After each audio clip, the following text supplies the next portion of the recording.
Green energy stocks below 200. இதுல இப்ப நான் சொல்ல போற இந்த 5 நிறுவனங்கள்ல கவர்மெண்ட் நிறுவனம் கூட இருக்கு. சூப்பரா பெர்ஃபார்ம் பண்ணிட்டு இருக்கு லாஸ்ட் 1 இயரா.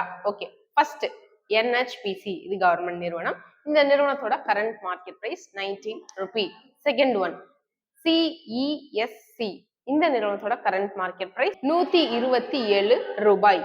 தேர்ட் ஒன் SJVN லிமிடெட், இந்த நிறுவனத்தோட கரண்ட் மார்க்கெட் பிரைஸ் 135 ரூபாய். ஃபோர்த் ஒன் PTC இந்தியா, இந்த நிறுவனத்தோட கரண்ட் மார்க்கெட் பிரைஸ் 195 ரூபாய். Last but not the least, fifth one oriental green power company limited, இந்த நிறுவனத்தோட current market price 21 Ruby.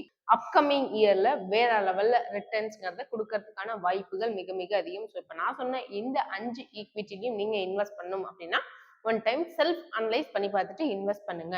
But உங்களுக்கு இதையும் தாண்டி ஷேர் மார்க்கெட்ல டெய்லி ட்ரேட் பண்ணி ஏர்ன் பண்ணும். எனக்கு ட்ரேடிங் நாலேஜ் இல்ல எனக்கு ட்ரேடிங் நாலேஜ் இருக்கு, ஆனாலும் நான் பண்ற ட்ரேட் ஸ்டாப் லாஸ் ட்ரிகர் ஆகுது. நீங்க பண்ற ட்ரேட் எல்லாம் டார்கெட் அச்சீவ் ஆகி நிறைய ப்ராஃபிட் ஏர்ன் பண்ணணும்னா கமெண்ட் செக்ஷன்ல உங்களோட ஃபோன் நம்பர் ஆட் பண்ணுங்க. எங்களோட டீம் எக்ஸிக்யூட்டிவ் உங்களுக்கு கான்டாக்ட் பண்ணி 95 to 100% மார்க்கெட் உங்களுக்கு அனலைஸ் பண்ணி கொடுக்க ஃபுல் அண்ட் ஃபுல் சொல்லி கொடுத்துருவாங்க. பண்ணுங்க. தேங்க்யூ.